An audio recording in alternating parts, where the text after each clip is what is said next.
Hello, fourth graders. It's Miss Kavarik, and I am here with our new read aloud book, which is called A Long Walk to Water. Make sure that you go back and watch our Friday introduction video if you didn't, so that you know what this book is all about. All right, so we are on chapter 1. Remember, you got to pay attention to which character I'm talking about because there might be Naya from the present, and it might be Salva from the past. So pay attention, okay? All right, chapter 1. Southern Sudan, 2008. Going was easy. Going, the big plastic container held only air. Tall for her, 11 years, Naya could switch the handle from one hand to the other. Swing the container by her side or cradle it in both arms. She could even drag it behind her, bumping it against the ground and raising a tiny cloud of dust with each step. There was little weight going. There was only heat, the sun already baking the air, even though it was long before noon.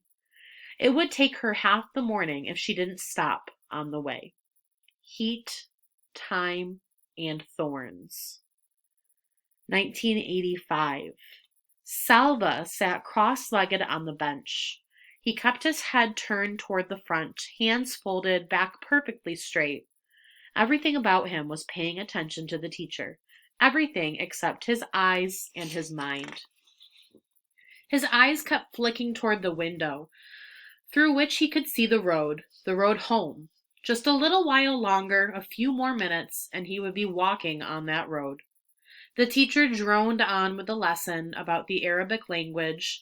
Salva spoke the language of his Dinka tribe at home, but in school he learned Arabic, the official language of the Sudanese government, far away to the north. 11 years old on his last birthday, Salva was a good student. He already knew the lesson, which was why he was letting his mind wander down the road ahead of his body. Salva was well aware of how lucky he was to be able to go to school. He could not attend the entire year because during the dry season, his family moved away from their village. But during the rainy season, he could walk to school, which was only half an hour from his home.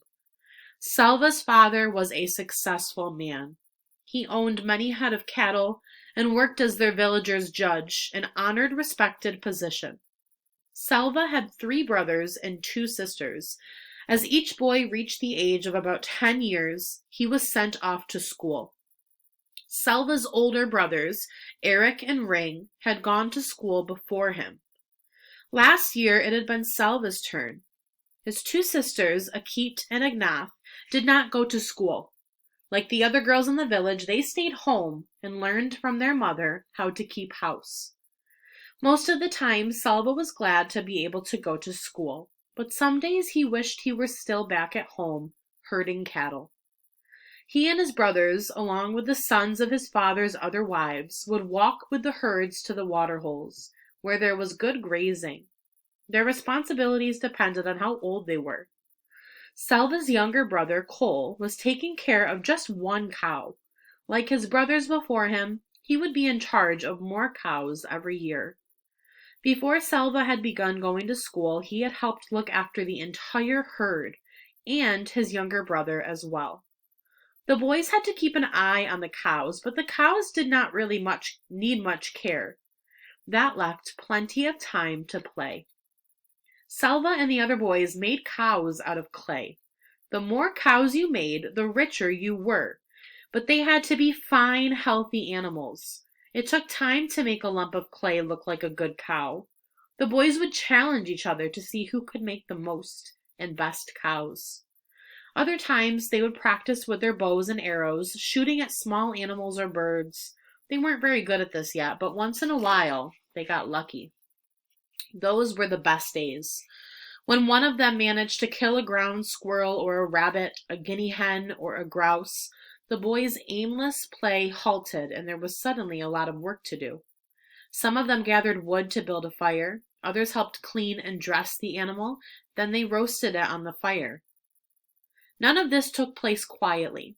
Salva had his own opinion of how the fire should be built and how long the meat needed to cook and so did each of the others.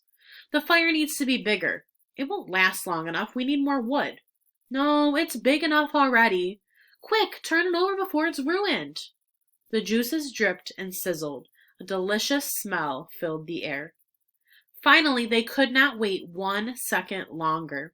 There was only enough food for each boy to have a few bites, but oh, how delicious those bites were. Salvas swallowed and turned his eyes back toward the teacher. He wished he hadn't recalled those times because the memories made him hungry. Milk.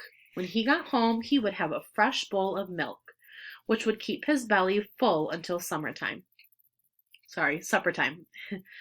He knew just how it would be. His mother would rise from her work grinding meal and walk around to the side of the house that faced the road. She would shade her eyes with one hand, searching for him.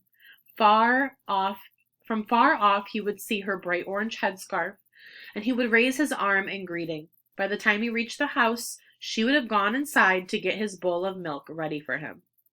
Crack! The noise had come from outside. Was it a gunshot or just a car backfiring? The teacher stopped talking for a moment. Every head in the room turned toward the window. Nothing. Silence. The teacher cleared his throat, which drew the boys' attention to the front of the room again. He continued the lesson from where he had left off. Then, crack, pop, pop, crack, ack, ack, ack, ack, ack. Gunfire! Everyone down! The teacher shouted. Some of the boys moved at once, ducking their heads and hunching over. Others sat frozen, their eyes and mouths wide open. Salva covered his head with his hands and looked from side to side in panic. The teacher edged his way to the wall, to the window. He took a quick peek outside. The gunfire had stopped, but now people were shouting and running. Go quickly, all of you, the teacher said, his voice low and urgent. Into the bush. Do you hear me? Not home. Don't run home. They will be going into the villages. Stay away from the villages. Run into the bush. He went to the door and looked out again. Go, all of you, now. The war had started 2 years earlier. Salva did not understand much about it, but he knew that the rebels from the southern part of Sudan, where him and his family lived, were fighting against the government, which was based in the north. Most of the people who lived in the north were Muslim, and the government wanted all of Sudan to become a Muslim country, a place where the beliefs of Islam were followed. But the people in the south were of a different religion and did not want to be forced to practice Islam. They began fighting for independence from the north.